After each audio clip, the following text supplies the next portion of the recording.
இடம்பொருள் நேயர்களுக்கு வணக்கம். ஸோ இன்னைக்கு பார்த்தீங்க அப்படின்னா இப்போ சிறகடிக்க ஆசை சீரியலை பொறுத்த வரைக்கும் இந்த சீரியலில் நமக்கு முதல்ல எடுத்த உடனே இந்த சீரியல் நம்ம பிடிச்ச விஷயமா பார்த்தது இந்த கதையில் கடகடகடன் பல விஷயங்கள் போகும். அதே மாதிரி ரசிக்கிற மாதிரி எமோஷனலான விஷயங்கள் நிறைய இருக்கும். நடிக்கிறவங்களும் சூப்பராக நடிப்பாங்க. இதை நம்ம பல தடவை கிளிப்புள்ள மாதிரி சொல்லிக்கிட்டு இருக்கோம்.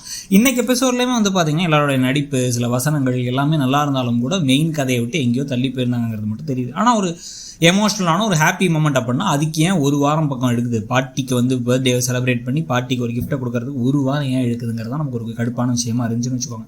ஸோ இன்றைக்கி இப்போ எடுத்த உடனே ஒவ்வொருத்தங்களாம் கிஃப்டெல்லாம் கொடுக்குறாங்க. கிஃப்டெல்லாம் கொடுத்து இப்போ நான் தனியாக பாட்டிக்காக செஞ்ச கேக், இதுக்கு பேரே நாச்சியார் கேக்குன்னு வைக்கிறேன் அப்படின்னு சொல்லிட்டு இப்போ ரவி சொல்கிறாரு.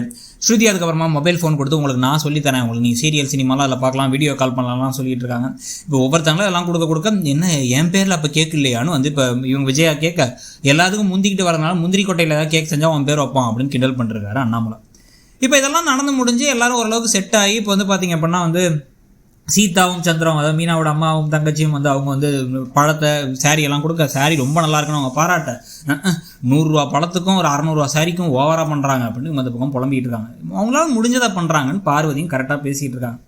ஸோ இப்போ இதெல்லாம் நடந்துகிட்டு இருக்கும்போது இன்னமும் ஏன் முத்து வரல, யார் தான் கொடுத்தது பெஸ்ட் கிஃப்ட்னு சொல்லுங்கள் அப்படின்னு கேட்கும்பொழுது முத்து வரட்டுங்கிறாங்க பாட்டி. முத்து எங்கே வரது, அவன்லாம் வரமாட்டான், நாளைக்கால தள்ளாடிட்டு வருவான், அவனை நம்பிட்டு இருக்காதீங்க, நாங்கள் கொடுத்த கிஃப்ட் கொடுத்தவங்கல்ல யாருன்னு சொல்லுங்கள் அப்படின்னு சொல்லிட்டு இருக்கும் பொழுது இந்த பக்கம் பார்த்தா அண்ணா வணக்கம்டா அண்ணா அப்படின்னு சொல்லிட்டு சிரிச்சுக்கிட்டே வராரு உள்ளர முத்து. வாடா இங்கே, ஏன்டா அவ்வளோ லேட்டு அப்படின்னா கொஞ்சம் வேலையாக போயிருந்தேன் பாட்டிங்கிறாங்க. அப்படின்னு சொல்ல உடனே கிஃப்ட் எல்லாம் கொடுத்தோம், நீ ஏதோ கிஃப்ட் கொண்டு கொடுத்தோன்னா பாட்டி யார் பெஸ்ட் கிஃப்ட்னு சொல்லிடுவாங்க. அப்படிங்கும்போது நான் எதுவும் கிஃப்ட் கொண்டு வாங்கலையாடா அப்படிங்கிறாரு. தெரியுமே அப்படின்னு நக்கலாக மனோஜ் சொல்லிட்டு இருக்கும் போதே வாங்க பாட்டி அப்படின்னு விசில் அடிச்சா, எப்படி பாக்யலட்சுமி சீரியலில் பழைய ஃப்ரெண்டை மீட் பண்ண வச்சாங்களோ அதே மாதிரி இங்கேயும் 2 பாட்டி பழைய ஃப்ரெண்ட்ஸ், 8th ஸ்டாண்டர்ட் வரைக்கும் படித்த ஃப்ரெண்ட்ஸ்னு 2 பேரை கூப்பிட்டு வராங்க. கூப்பிட்டு அவங்கள பார்த்தவொடனே அப்படியே பாட்டி நெகிழ்ந்து போய் அவங்கள கட்டி பிடிச்சி ராஜி மீனாட்சி அப்படின்னு அவங்கள கொஞ்சறாங்க. அதுக்கப்புறம் எல்லாரும் பேச ஆரம்பித்தா இவங்கெல்லாம் 8th வரைக்கும் கூட படித்த ஃப்ரெண்ட்ஸு சென்னையில் இருக்காங்க.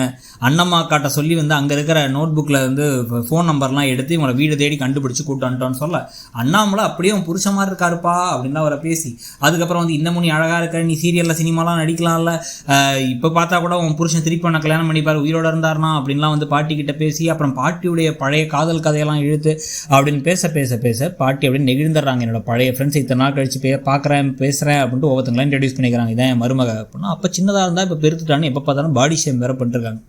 ஸோ அங்கேருந்து ஆரம்பித்து அதுக்கப்புறம் ஒவ்வொரு மருமகளையாக இன்ட்ரடியூஸ் பண்ணியிருக்கே, இந்த மருமக ரொம்ப நல்ல மருமகளாக இருக்கா, இவ டப்பிங் பண்ணிருக்கா, இது பண்ணுறான்னு சொல்ல, மனோஜை பார்த்தோன்னா ஓ இவன் தானே ட்ரெஸ்ஸே போடாமல் சுற்றிட்டு இருப்பானே அப்படின்னு கேட்க உடனே எல்லாரும் விழுந்து சிரிச்சிட்டு இருக்காங்க. இவரும் அவமானப்பட்ட மாதிரி நின்றுட்டு இருக்காரு.